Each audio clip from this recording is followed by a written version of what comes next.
The dust of the North African campaign still clung to his boots. It was a gritty reminder of real war. His return to American soil offered no immediate solace. Instead of expected respite, he found himself thrust into the bewildering world of officer candidate school at Aberdeen Proving Ground. The contrast was jarring, almost absurd. He had faced the enemy. He had witnessed the raw, brutal efficiency of combat. Yet here, the military seemed to regress into a performance of itself. OCS, he quickly realized, was a theater of the theoretical. It was a place where apple polishing and a loud, clear voice were valued. These traits were valued more than the hard-won practical knowledge of the front lines. Instructors, far removed from the sharp edge of battle, declared that an officer required no technical knowledge whatever. This sentiment grated against every instinct honed in the crucible of war.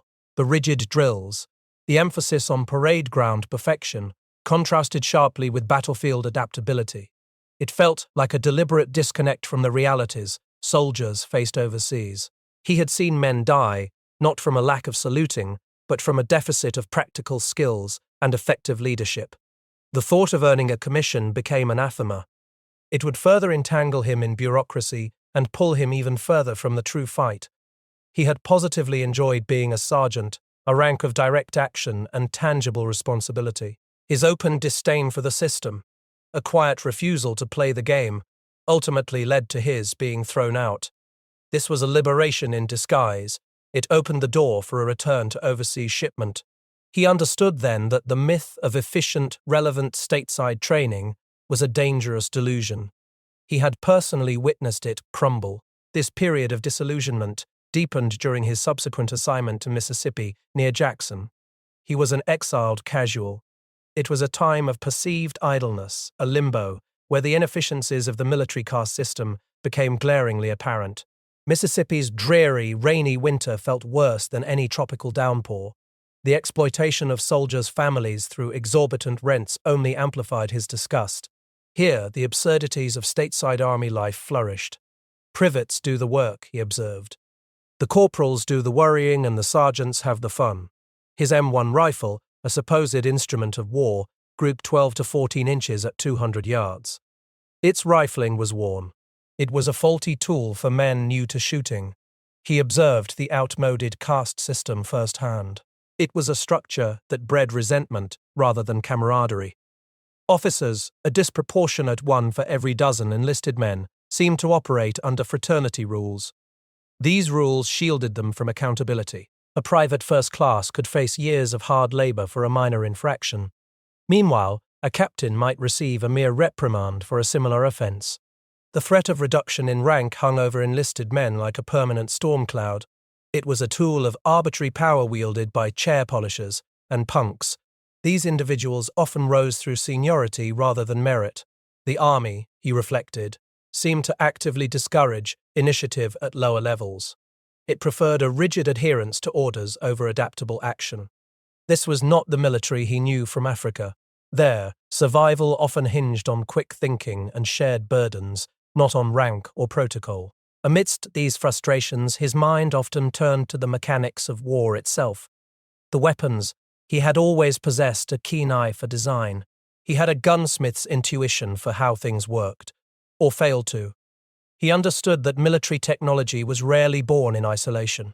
The Glisenti pistol of 1910, for example, was often hailed as a distinct Italian innovation. Yet, it shared fundamental similarities in its locking system with contemporary Japanese pistols. This was not independent genius. It was a cross-pollination of ideas, a global conversation in steel and fire.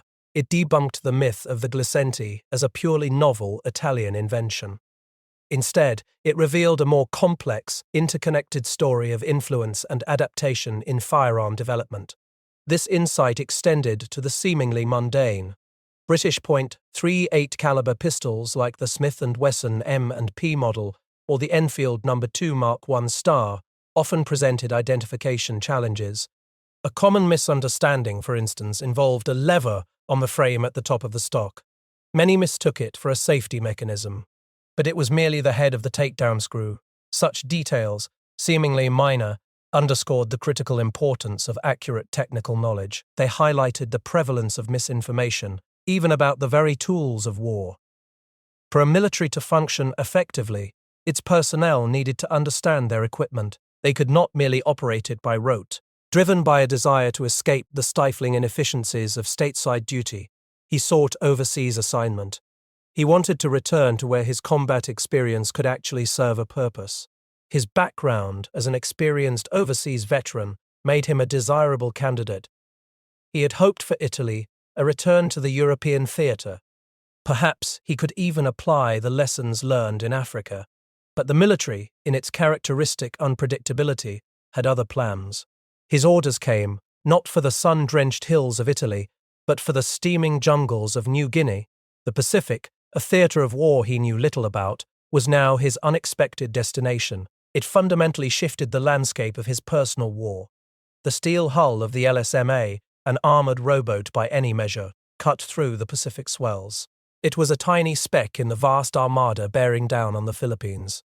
For the author, the journey was a stark immersion into a new kind of war.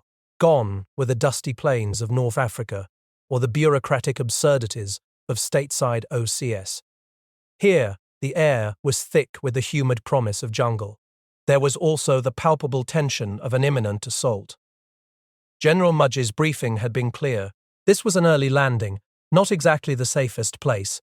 Now, as the vessel bucked and swayed, packed with 54, mostly inexperienced men under his command, the weight of responsibility settled deep in his gut. This was a line non-com's job, he knew. Every decision, every mistake, could cost lives. A deep sobriety took hold. It was a stark contrast to the distant, theoretical conflicts he had left behind. The dawn of October 20th, 1944, broke over later. It had a deceptive, almost serene beauty. The sky was bright, the beach an inviting stretch of sand. Japanese forces, caught asleep at the switch, offered no organized defense. This allowed the third wave of American landing craft, including the authors, to touch down. The initial hours were eerily calm. It was a false sense of security. Men established beachheads, set up headquarters, and even paused to cut and drink green coconuts. Any anticipated mortar fire fell harmlessly into the bay. It left an impression of an easy victory. But this fragile peace was fleeting. It was a mere prelude to the storm. Within 24 hours, the Japanese retaliated with a vengeance. The washing machine sound of their bomber engines became a constant, terrifying presence. It heralded the raid-an-hour period. The initial ease of the landing was not a testament to overwhelming American preparedness in all aspects. It was rather a gift of Japanese surprise. Once the protective screen of warships pulled back, the landing force found itself vulnerable. This stark realization was underscored by tragic friendly fire incidents. An American 20mm gun accidentally downed a Navy fighter. A fuel dump explosion claimed 4 lives. The calm had shattered. It was replaced by incessant, nerve-wracking chaos from above. Yet, as the campaign stretched on, the environment itself proved to be a more insidious and formidable enemy. It was worse than the initial Japanese resistance. Around 1 week after the landing, a violent typhoon descended. It tore through tents and transformed Leyte's roads into rivers of mud. With the onset of the rainy season, the island became a quagmire. It stalled any major American advances. The Sugod Road, once a path, became an elevated track. It cut through an ocean of rice paddies. What began as a highway through Karagara quickly dissolved. It succumbed to the relentless churn of heavy equipment. American vehicles struggled. Out of 22 Caterpillar tractors, only 4 or 5 remained operational. They relied on winches to claw their way up steep, mud-slicked inclines. They constantly chewed up the already devastated routes. Amtraks became essential. They ferried supplies through the liquid mud of rice paddies to the base of the mountains, where the real struggle began. This environmental chokehold crippled logistical operations. It turned the perceived swift victory into a protracted mountain struggle around Ormoc. The campaign was prolonged by at least 6 weeks as the Japanese rushed in reinforcements. Despite the massive concentration of anti-aircraft guns, their beautiful fireworks effect, did little to deter the determined Japanese air raids. They were often rendered ineffective by damp fire control equipment. This highlighted the minimal impact of overwhelming firepower against nature's wrath. In this quagmire, American military technology faltered. It struggled against the impassable terrain and crumbling infrastructure. The Filipino people emerged as the indispensable lifeline. American logistical support was woefully inadequate. It forced a reliance on creative local solutions. The roads, many with bridges too narrow for two vehicles, were often impassable. They mired supply convoys and blocked the advance. The true heroes of this logistical nightmare were the Filipino carriers, young and old. They undertook arduous 9 to 10-hour journeys through the deep, sucking mud. They hand-carried vital supplies, ammunition, food, medical provisions. They moved them along treacherous, impassable trails that American vehicles simply could not navigate. One small Visayan guerrilla, weighing under 120 pounds, was observed happily plodding through calf-deep mud. He was laden with a bayar, a 10-magazine belt, .3006 ammunition bandoliers, and a Japanese knapsack full of grenades. It was a testament to their unwavering determination. Their selfless, back-breaking labor was often overlooked in the grand narrative of military might. It was the critical link that held the entire war effort together by a thin string. It was a stark reminder that American military technology alone did not ensure victory. Without the resilience, resourcefulness, and indispensable support of the Filipino people, the campaign on Leyte would have ground to a halt. The conquest of Luzon, unlike the initial landings on Leyte, quickly devolved. It shifted from grand strategy into a brutal, grinding war of attrition. The swift, triumphant dash into Manila was a fleeting moment of humanitarian victory. It proved merely a prelude to months of relentless, close-quarters combat. What the military dubbed mopping-up operations were anything but a formality. They were a desperate, bloody manhunt against an enemy dug in like woodchucks. The Japanese were in deep, prepared fortifications and caves. One such Japanese stronghold, a testament to their fanaticism, was sealed and reopened 13 times by its defenders. These were not pitched battles in open fields. They were savage engagements fought primarily with small arms. Japanese forces ranged from small three-man straggler groups to formidable garrisons of 4,000. They clung to every inch of ground. General Mudge, leading his cavalry, was wounded in the savage Antipolo campaign. Yet he stoically refused evacuation until every other injured man was tended to. It was a stark contrast to the swivel chair bosses he disdained. The human cost was immense. 9 out of 10 towns in southern Luzon lay in ruins. They were destroyed in the crossfire between Japanese and Filipino guerrillas. The author's company experienced this desolation firsthand in places like Tanwan. It was a ghost town where soldiers slept behind tripwires, grenade traps, and flares. They often resorted to hunting chickens for meager sustenance. Amidst the ashes, the grim reality of war's aftermath manifested. There was common looting of valuables like diamonds and Spanish coins from destroyed homes. The prolonged fighting bred a profound weariness and cynicism among the American soldiers. Replacements arriving after Antipolo were noticeably younger and less trained. Meanwhile, the old men, the combat-hardened veterans, began to depart in mid-August. Their discharge points had accumulated. Even military awards, the Bronze Star and Purple Heart, became devalued. They were promiscuously distributed even to company clerks and officers. This was often a cynical means to accumulate points for an earlier ticket home, rather than for genuine combat merit. In this relentless environment, the functional reliability of a weapon was often the difference between life and death. It elevated the mundane task of ordnance maintenance to a critical, often heroic endeavor. The pervasive mud of the Philippines, coupled with a dire lack of cleaning facilities, rapidly degraded American firearms. M1 Garands, the infantryman's pride, frequently became single shots. Their gas cylinders and pistons were choked with fouling. Bayars, the squad's automatic firepower, suffered from gummed-up gas mechanisms. They also had vulnerable fire control systems in their buttstocks. The M3 grease gun, a cheaper alternative, was unpopular in cavalry units.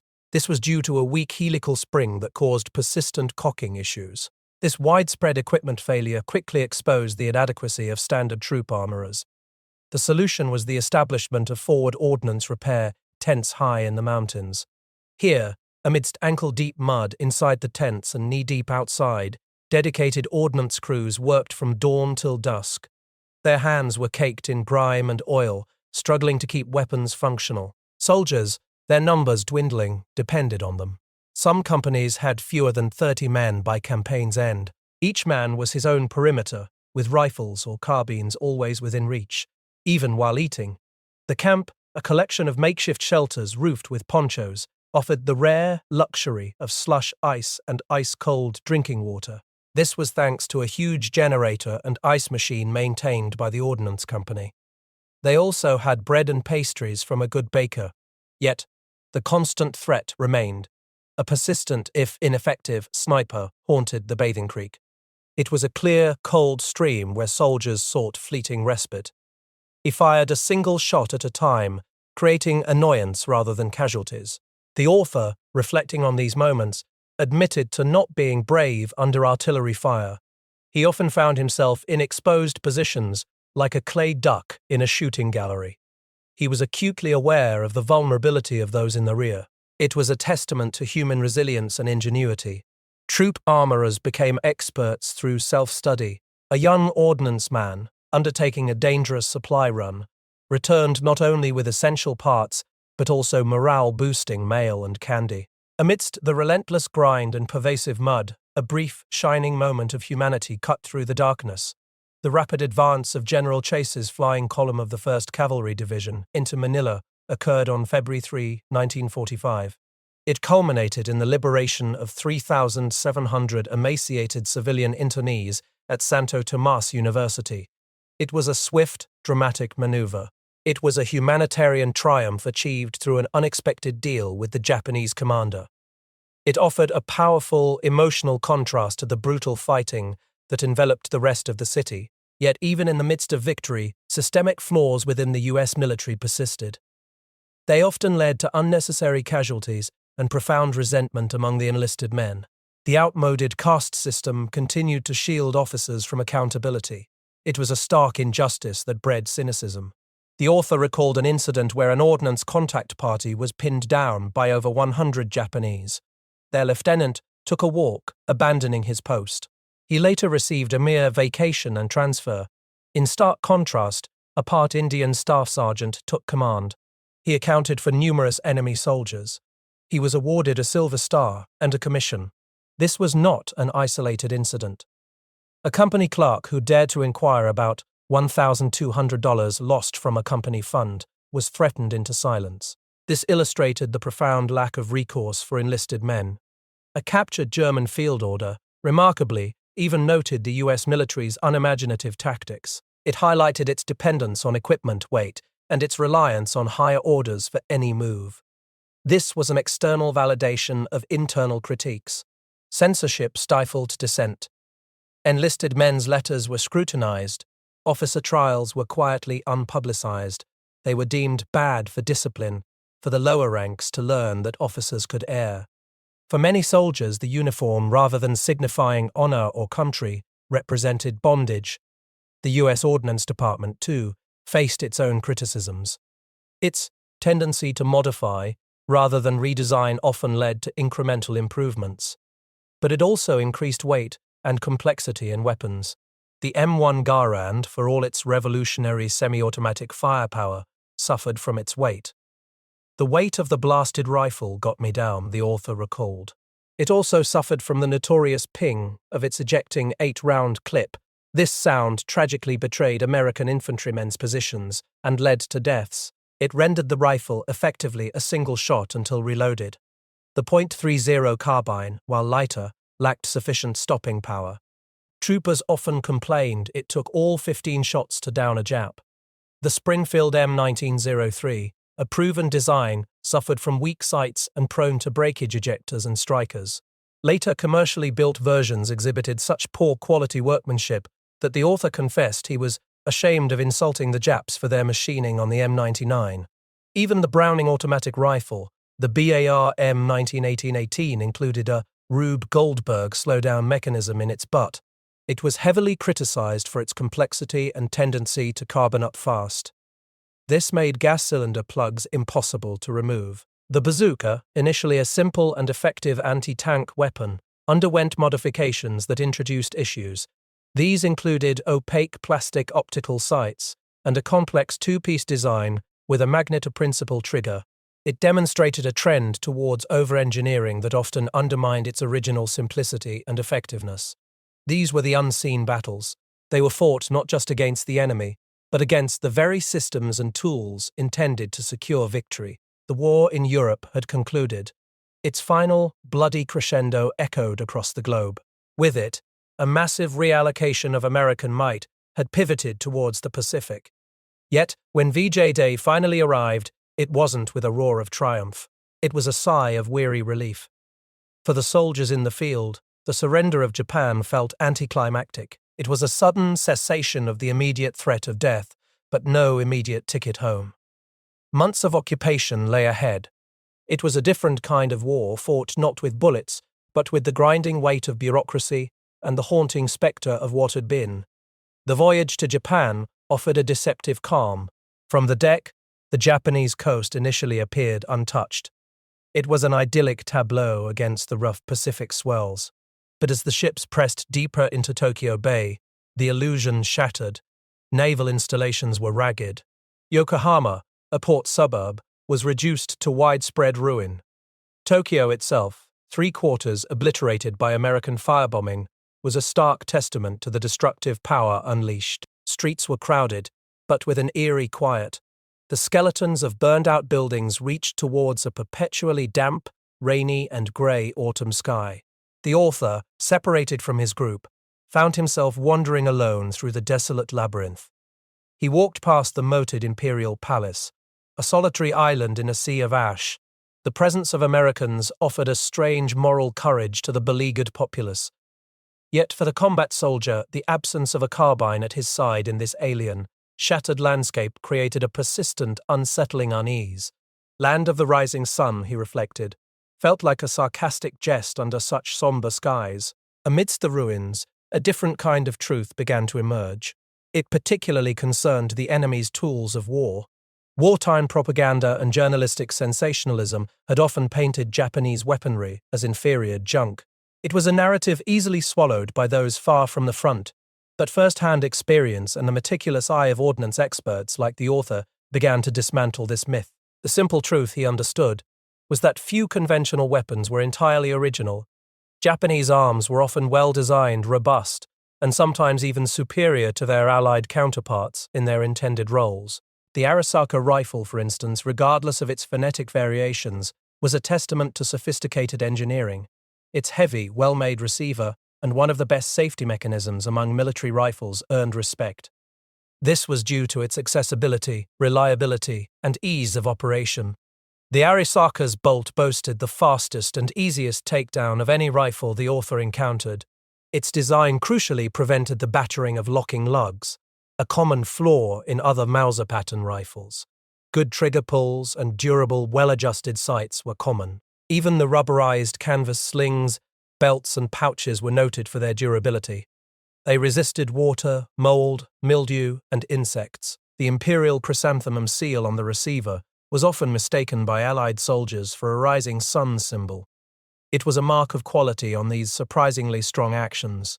However, Japan's national poverty and wartime resource conservation efforts did force compromises. Ammunition crates were often flimsy, dissolving in transport. Ammunition itself was frequently not waterproofed, leading to spoilage. The brass in small arms ammunition was often of poor quality. The trajectory of Japanese manufacturing quality mirrored the war's progression. Early Nambu pistols, like the Model 14, exhibited excellent workmanship. They had polished and blued finishes, even featuring special cold-weather versions. But the later Model 94 pistol, universally reviled, was a notoriously unsafe creation. It had a peculiar tilting or rocking block system and an exposed sear. This could accidentally fire with a simple press. Its crude lever safety and rough finish often bore chisel and grinding marks. It made it, in the author's estimation, the only thing the Japs made that is as bad as the backslapping saps in this country said. Everything Japanese was Even the impressive-looking Model 97 anti-tank rifle, a 20mm copy of the Solothurn, was a gas-operated behemoth. Despite its firepower, it offered minimal protection to the user. This led one veteran to quip, "I will bet no Jap ever kept his eyes open while shooting that contraption." The starkest example of wartime degradation was the late-war introduction of cast-action rifles. These monstrosities were crudely made. They sometimes used wood screws for their tangs. They were absolutely worthless, exceedingly soft, and prone to catastrophic failure even with normal loads. Yet, even these stark contrasts didn't tell the full story. Post-war destructive testing by renowned riflemaker P.O. Ackley systematically debunked the junk myth. It revealed the early Japanese Arasaka actions to possess exceptional strength and superior gas resistance. They proved, probably more gas-proof than any other bolt action in the world. In a stunning reversal doing Texas hold a dish, Ackley's tests dramatically discredited the super-strength reputation of the American 1917 Enfield. They proved it less robust than widely believed. The enemy's weapons, it turned out, were far from universally inferior. With the fighting over, a new directive swept through the occupation forces: souvenir hunting. General Chase himself decreed that the ordnance outfits would facilitate this. It ensured thousands of soldiers received mementos. The author, as an ordnance man, found buildings bursting with Japanese army equipment. There were knee mortars, motors, swords, and bayonets. He even repaired an experimental Nambu pistol for the general. It was a unique piece missing a part that limited it to single-shot operation. His military honesty, he noted, meant he only took what he could use. He preferred a German Luger over a Japanese pistol. He later sold a repaired Japanese sword for a tidy $120 in Manila. This widespread distribution of captured equipment, however, did little to alleviate the deep weariness and cynicism that had settled over the troops. The prolonged nature of service, the influx of younger, less trained replacements, and the departure of the old men through the point system all contributed to a profound disillusionment. Military awards like the Bronze Star and Purple Heart had already become devalued by the war's end. They were promiscuously distributed even to company clerks and officers. This was often a cynical means to accumulate points for an earlier ticket home, rather than for genuine combat merit. The roar of combat had faded. It was replaced by the clatter of demobilization. But for many, the war's legacy continued in unexpected ways. Across America, soldiers returned home, often with more than just memories. Thousands of foreign military surplus rifles, war trophies, flooded the civilian market. They transformed the landscape of American gun ownership. From bustling post-war gun shows to the quiet solitude of home workshops, a new demand arose.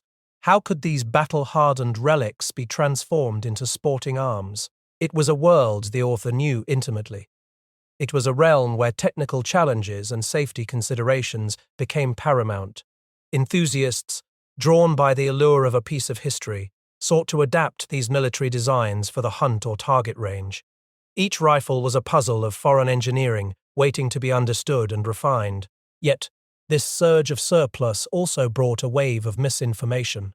A pervasive mythology took hold. Foreign military rifles, particularly Japanese ones, were dismissed as dangerous, booby traps. Meanwhile, American designs like the 1917 Enfield were uncritically lauded for their super strength. Common perceptions of firearm integrity often focused simplistically on chamber pressure. They missed the true culprit in catastrophic failures: bolt thrust.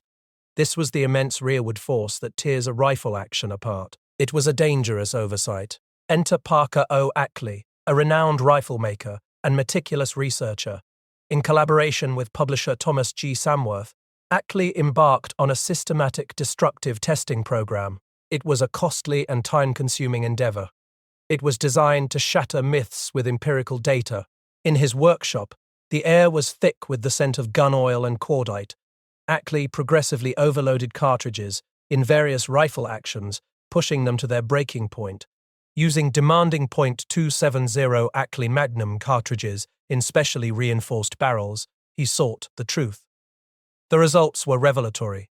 They overturned decades of prejudice. The much-aligned Japanese Arasaka action, often a target of derision, proved exceptionally strong and remarkably gas-resistant.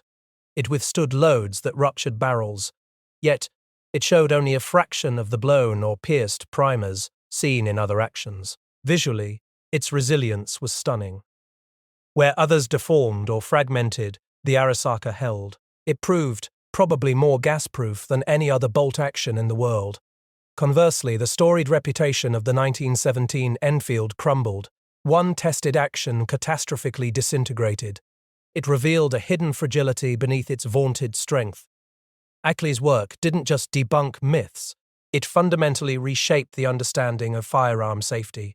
It shifted focus from simplistic pressure ratings to the complex dynamics of bolt thrust and gas handling. It empowered a generation of gunsmiths to safely convert these once feared enemy weapons.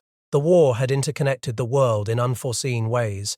It created a vast, complex arms industry that transcended national borders. Manufacturer codes, C for JP Sauer and Sam Gewehrfabrik, Che for Fabrik Nationale d'Armée d'Armes, de Guerre, DED-V for Gustloff Work, were not just bureaucratic markings, they were threads in a global tapestry of industrial might. Each code was a testament to the intricate details defining military capabilities. From this global arms bazaar, the focus narrowed to the anatomy of a rifle. It revealed the continuous refinement of firearm technology. The 1903 Mannlicher Schonauer presented a centrally placed bolt handle and a long bolt sleeve. It was a study in elegant mechanics. The British Lee Enfield boasted a heavy rib on its bolt. It formed the principal locking lug at the rear, a robust solution for a fast cycling action. The American 1914 to 1917 Enfield, influenced by Mauser, featured front-locking lugs and a long extractor, yet it lacked a guide rib or safety lug, a subtle but significant design choice. The classic 1898 Mauser Action, the progenitor of many, placed its locking lugs slightly further back from the bolt face. It incorporated a small safety lug on the bottom. It was a testament to its enduring design. This influence was palpable in the 1939 Japanese Type 99 Arisaka. It shared similar lug placement and a long extractor with its Model 38 predecessor. It was often protected by a distinctive bolt cover. Each subtle difference, each engineering choice was critical to functionality and strength. It was a silent conversation between designers across continents. Equally complex was the cartridge's inner workings. This was the unseen science of ammunition that dictated battlefield effectiveness.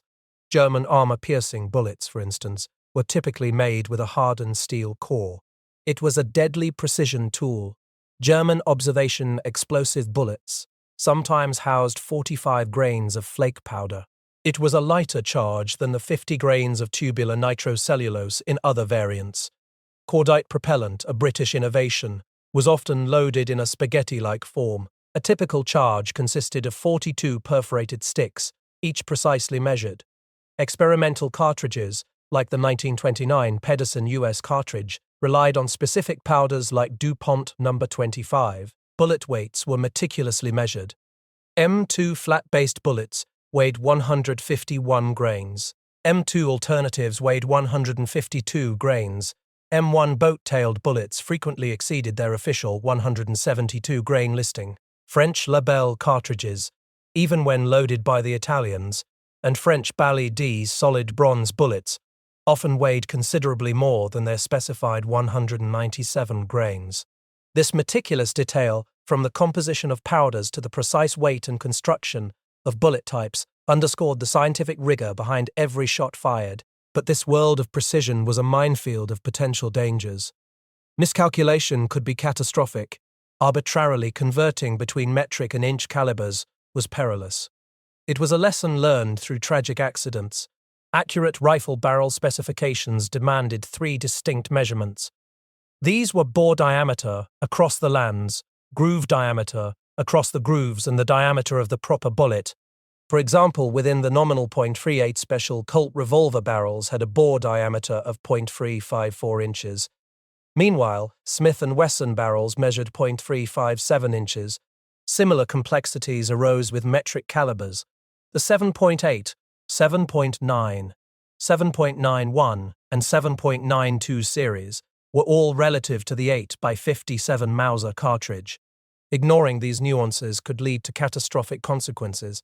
Imagine the sound: a sharp crack, a hiss of escaping gas, then a blinding flash as a cartridge case ruptures. Metal fragments, superheated shrapnel, tear backward. They strike the shooter with brutal force. This was not theoretical. It was the horrifying reality of attempting to use a modern .22 Hornet jacketed bullet.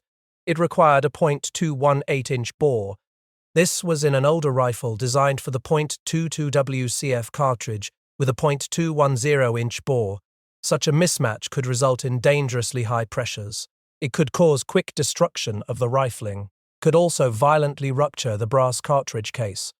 European-made .3006 rifles, deceptively similar to their American counterparts, also demanded careful headspace checks.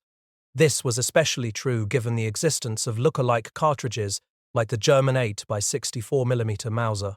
Even seemingly minor missteps, like using a 7.7mm bolt in a 6.5mm Japanese action without proper modification, could bypass crucial safety features. It could concentrate all pressure on the bolt handle. This would lead to catastrophic failure. The desire for standardized calibers clashed with the reality of varying bore, groove, and bullet diameters across different manufacturers and countries. It was a stark reminder that in the science of firearms, precision was not just a virtue, but a matter of life and death.